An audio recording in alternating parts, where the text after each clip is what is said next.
This is an update on Hurricane Florence. As of 2 a.m., Florence has become a Category 4, and there are reports coming out that it may actually jump up to a Category 5 in the next few hours. So I'm going to just play this video just so there is an update on this storm, but it is definitely closing in on the Carolinas. So they're telling people this strike will definitely be devastating. You know, when you start getting up to a Category 4 and 5, it ain't going to be too many things standing after this thing is done. But let me go ahead and play the video. Hurricane Florence continues on its journey toward the East Coast, and there are all kinds of preparations taking place. South Carolina. Hurricane Florence remains a very potent and extremely dangerous storm, and it will likely have devastating impacts. And those impacts could last for days. It remains a Category 4 storm. Potentially it could weaken somewhat, but we're still talking about a major hurricane as it makes landfall. Notice the hurricane warnings up along the coast. We're also going to be watching this very closely as we get closer to the time that it's going to be making landfall, because we are expecting that it could stall out. Now, will it stall out once it moves inland, or will it stall out along the coast?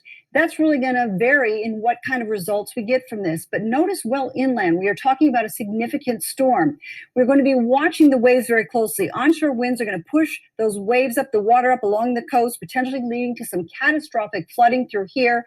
We're also talking about a lot of wind damage. There's the storm surge that we're seeing, 9 to 13 feet, and heavy amounts of rainfall. And that rainfall could be heavy well inland. We're talking upwards to about 15 inches along the coast. But look at the interior. Georgia, even into Tennessee, we're talking about significant rain coming in. This is one model. Another model shifts it a bit. So there's still a lot of uncertainty when it comes to Florence. Now, that's what happened to Sandy, ladies and gentlemen. When Sandy hit New Jersey, it actually stalled. So the storm lasted probably double the time that a normal hurricane would last.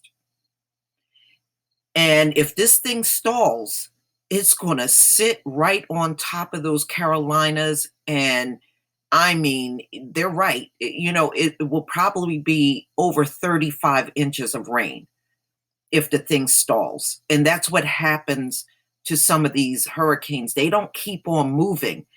Once they make landfall, sometimes they linger. So this thing can go on for several hours, because that's what happened with Sandy here in New Jersey. It went on for several hours.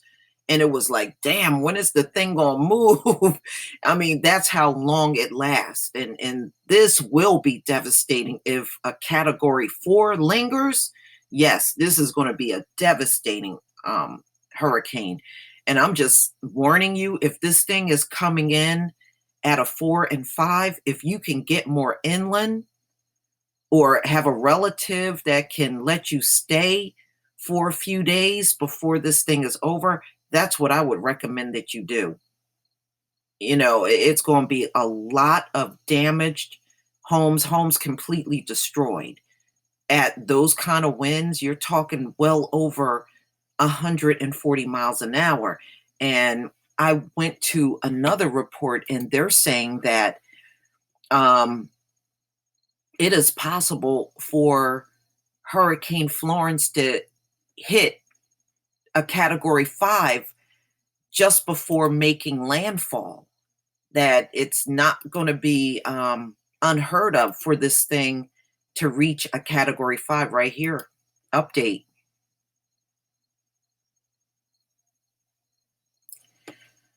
On here, it's saying that it could actually reach speeds to up to 170 miles an hour, hitting upward to a Category 5 just before it reached land. So Right now, they're estimating that it could be between 140 and 170 mile per hour wind gusts, making it a category 5. So just be careful of those of you that are in the Carolinas, Virginia, and Maryland. You know, you're going to have to be the judge of what you're going to do. But just make sure there is somewhere safe you can go. At speeds like this, it's not unusual for windows to blow out. I know during Sandy, we're near a few of the elementary schools, and all of the windows were blown out from Sandy. It blew all the school windows out. And there were a lot of businesses that had to stay closed for a few days to get, roofs repaired, and some of the bricks came off of the buildings. It was a wreck. It really was. And it was tons of trees uprooted all over the place here in New Jersey. It was a lot of down trees after Sandy was over. I think those guys worked all the way from, because Sandy happened in October. Those guys were working all the way through spring, still getting trees up left by Sandy. That's how long it took them to get everything out and all the debris cleared up. It took from October all the way through spring the following year. It was a lot of work, and repairing the electricity. There were people on my street. Some of them were that without electricity for nearly a month. We were lucky. On the side of the street that I live on, we were on a whole different box. So my side, we got back on in a few days. So I was without power for a few days. The people directly across the street from me, they were almost a whole month with no power.